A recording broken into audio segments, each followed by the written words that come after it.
പ്രിയപ്പെട്ടവരെ നമസ്കാരം.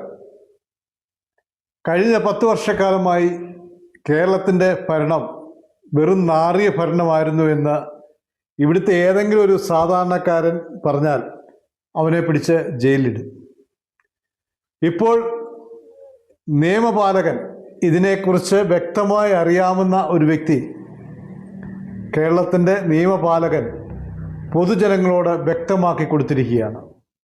കഴിഞ്ഞ 10 വർഷത്തെ ഭരണം വെറും നാറിയ ഭരണമായിരുന്നുവെന്ന്. ഈ വീഡിയോ നിങ്ങളൊന്ന് കേൾക്കാതെ പോകരുത്. ഒരു 30 സെക്കൻഡ് വീഡിയോ. കേരളത്തിലെ ഓരോ പൊതുസമൂഹവും കേൾക്കേണ്ട ഏറ്റവും അത്യാവശ്യമായ ഒരു വീഡിയോ തന്നെയാണിത്. നിങ്ങളൊന്ന് കേട്ടു നോക്കൂ. വലിയ തിരിച്ചടി പഞ്ചായത്ത് തെരഞ്ഞെടുപ്പിൽ സംഭവിച്ചതിന് ശേഷം തന്റെ മുന്നണിയെ നയിക്കുന്ന കേരളത്തിൽ മുഴുവൻ 500-ലധികം ഹോർഡിങ്ങുകളിൽ 30 അടി ഉയരത്തിൽ പുഞ്ചിരിച്ചുകൊണ്ട് ലോഡ് ഷെഡിംഗ് കേരളത്തിൽ 10 കൊല്ലം ഞാൻ ഒഴിവാക്കിയെന്ന് പ്രഖ്യാപിക്കുന്ന മുഖ്യമന്ത്രി തെരഞ്ഞെടുപ്പിന് ശേഷം കേരളത്തിന്റെ പവർ സിറ്റുവേഷൻ സ്റ്റെബിലൈസ് ചെയ്യാൻ എന്താണ് ചെയ്തിട്ടുള്ളത്? കഴിഞ്ഞ 2 ആഴ്ചയായിട്ട് 250 മെഗാവാട്ട് കോൺട്രാക്ട് ചെയ്യാനുള്ള നിസ്സാരമായൊരു നടപടി പോലും അദ്ദേഹത്തിന് പൂർത്തിയാക്കാൻ സാധിച്ചില്ല. ഈ ഭരണപരാജയം ഞാൻ തുറന്നു പറയുന്നു. ശ്രീ വിനു, ഇന്ന് രാത്രി നിങ്ങളെല്ലാം സാക്ഷി നിർത്തി ഞാൻ തുറന്നു പറയുന്നു, എന്റെ പബ്ലിക് സർവീസിൽ ഇതുപോലെ പരാജയപ്പെട്ടു പോയ, നിരാശ സൃഷ്ടിച്ച, നിസ്സംഗനായിട്ടുള്ള, ജനങ്ങളോട് ക്രൂരത കാട്ടിയ, ജനങ്ങളുടെ ഒരാവശ്യത്തോട് നീതി പുലർത്താഞ്ഞ ഒരു വ്യക്തിയെ ഞാൻ ഗവൺമെന്റിൽ കണ്ടിട്ടില്ല. 24-ന് ശേഷം കേരളത്തിൽ ഗവൺമെന്റ് ഇല്ല എന്നുള്ളതാണ് സത്യം. ആകെ നടക്കുന്നത് നവകേരള സദസ് എന്ന പേരിൽ 40-50 കോടി ജനങ്ങളുടെ കയ്യിൽ നിന്ന് പണം പിരിച്ചുകൊണ്ട് നാണക്കേടാണ്. നിങ്ങളൊരു കാര്യം ഇന്ന് രാത്രി മനസ്സിലാക്കണം. ഈ നവകേരള സദസ്സിന്റെ ചെലവ് എങ്ങനെയാണ് എടുത്തത്? എല്ലാ നിയമസഭാ മണ്ഡലങ്ങളിലും ഈ ബസ് ഓടിച്ചു പോയിട്ട് 20 മന്ത്രിമാർ ജനങ്ങളെ ഫേസ് ചെയ്യാണ്. അന്ന് ഗവൺമെന്റിൽ ഇറങ്ങിയ ഉത്തരവിൽ വളരെ വിചിത്രമായ ഒരു കാര്യം പറയുന്നുണ്ട്.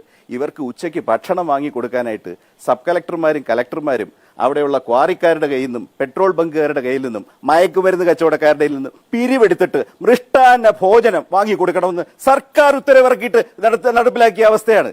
ഇങ്ങനെ ഒരു അവസ്ഥ ഇന്ത്യയിലെ ഏതെങ്കിലും സംസ്ഥാനത്ത് കാണാൻ പറ്റുമോ? അതായത് ജില്ലയിൽ സന്ദർശനത്തിന് പോകുന്നവർക്ക് പിരിവെടുത്ത് പൗരപ്രമുഖന്മാർക്ക് പാലിൽ കുതിർത്ത കശുവണ്ടി പരിപ്പ് രാവിലെ ടേബിളിൽ കൊണ്ട് വെച്ചു കൊടുക്കണം, മുറിയിൽ കൊണ്ടുചെന്ന് ഭക്ഷണം വിളമ്പി കൊടുക്കണം. നിങ്ങൾ ഉത്തരവെടുത്ത് വായിച്ചു നോക്കൂ. ഉച്ചയ്ക്ക് ഉത്തരവ് കൊടുക്കുമ്പോൾ പക്ഷെ ഞാനിത് വായിച്ചിട്ട് പറഞ്ഞു, ഉത്തരവ് ഈ അത്താഴത്തിൽ നിന്നത് കാര്യമായി. അത്താഴത്തിന് ശേഷമുള്ള കാര്യങ്ങളെക്കുറിച്ച് ഉത്തരവ് പറയാതിരുന്നത് വളരെ നന്നായി പോയി. കാരണം ഔചിത്യം അത്രയെങ്കിലും കാണിച്ചല്ലോ.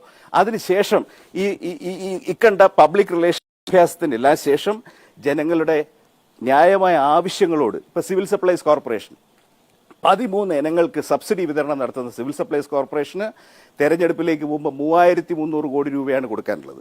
കേരളത്തിലെ കർഷകർക്ക് 240 കോടി രൂപയാണ് കൊടുക്കാനുള്ളത്.